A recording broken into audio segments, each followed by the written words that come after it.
ഇന്ന് നമുക്ക് തേൻമിഠായി എങ്ങനെയാണ് തയ്യാറാക്കാൻ നോക്കാം.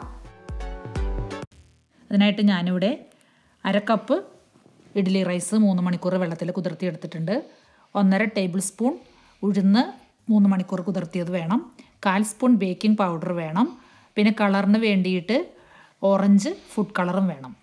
നമുക്ക് ആദ്യം ഈ ഉഴുന്നും അരിയും കൂടെ മിക്സിയുടെ ജാറിലിട്ട് ആവശ്യത്തിന് വെള്ളം ഒഴിച്ച് അരച്ചെടുക്കാം.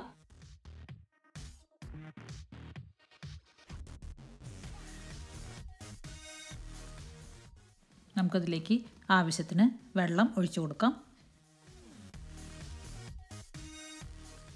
ചെറിയൊരു തരിതരിപ്പോട് കൂടി അരച്ചെടുക്കണം. അരച്ചെടുത്ത മാവ് നമുക്ക് ഒരു പാത്രത്തിലേക്ക് മാറ്റാം.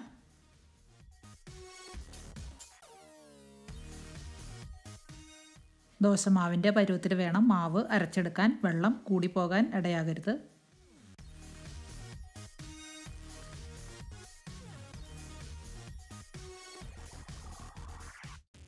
ഇനി ഇതിലേക്ക് 1/4 ടീസ്പൂൺ ബേക്കിംഗ് പൗഡർ നമുക്കിതിലേക്ക് ചേർത്ത് കൊടുക്കാം.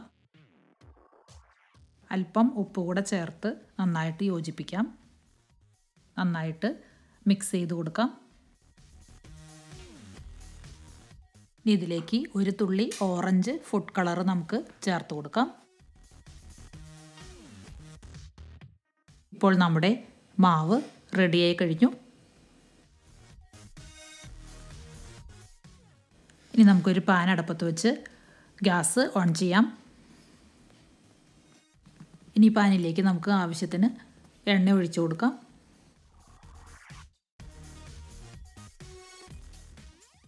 എണ്ണ നന്നായി ചൂടായി കഴിയുമ്പോൾ നമുക്കിതിലേക്ക് 1/4 സ്പൂൺ വീതം മാവ് കോരി ഒഴിച്ചു കൊടുക്കാം.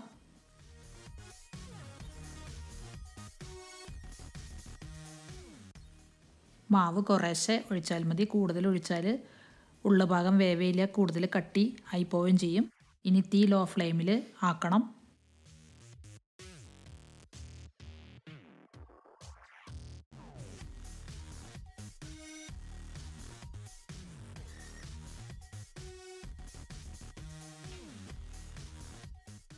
ഇതിനോടൊപ്പം തന്നെ നമുക്ക് പഞ്ചസാര പാനി തയ്യാറാക്കാം.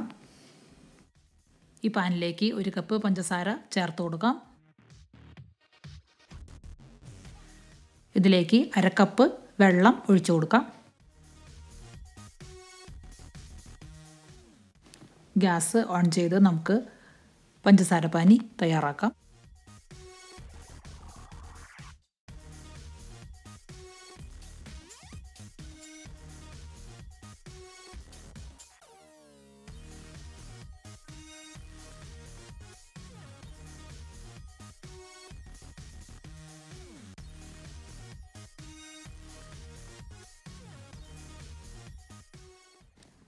ഇനി നമ്മുടെ മാവ് അടപ്പത്ത് വെച്ചത് നമുക്ക് മറിച്ചിട്ട് കൊടുക്കാം.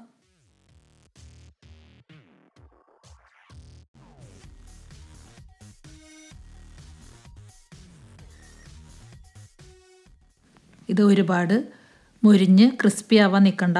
അതിനു മുന്നേ നമുക്കിത് അടപ്പത്തുനിന്ന് മാറ്റാം.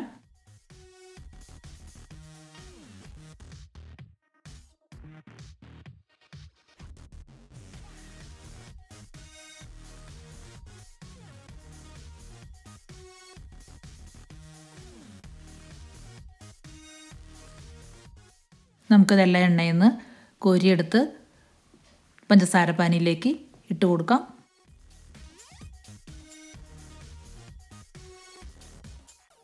പഞ്ചസാര പാനിയുടെ ചൂടാറുന്നതിന് മുൻപ് തന്നെ നമ്മൾ കോരിയെടുത്ത മിഠായികൾ ഇതിലേക്ക് ഇട്ട് കൊടുക്കാം.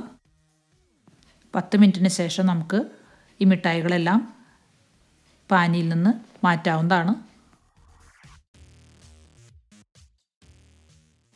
ബാക്കിയുള്ള മാവ് നമുക്ക് ബാക്കിയുള്ള എണ്ണയിൽ ഇതുപോലെ വീണ്ടും ഉണ്ടാക്കിയെടുക്കാം.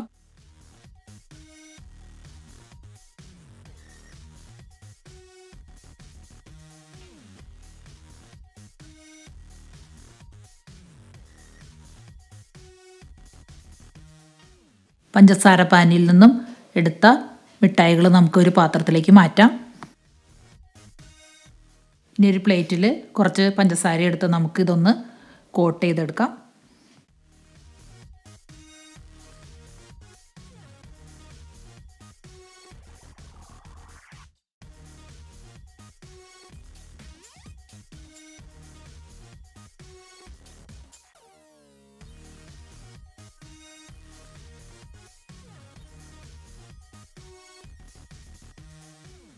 അപ്പോൾ നമ്മുടെ വായിൽ വെള്ളം ഊറുന്ന തേൻമിഠായികൾ റെഡിയായി. ഇത് വളരെ എളുപ്പത്തിൽ തന്നെ ഉണ്ടാക്കിയെടുക്കാവുന്നതാണ്.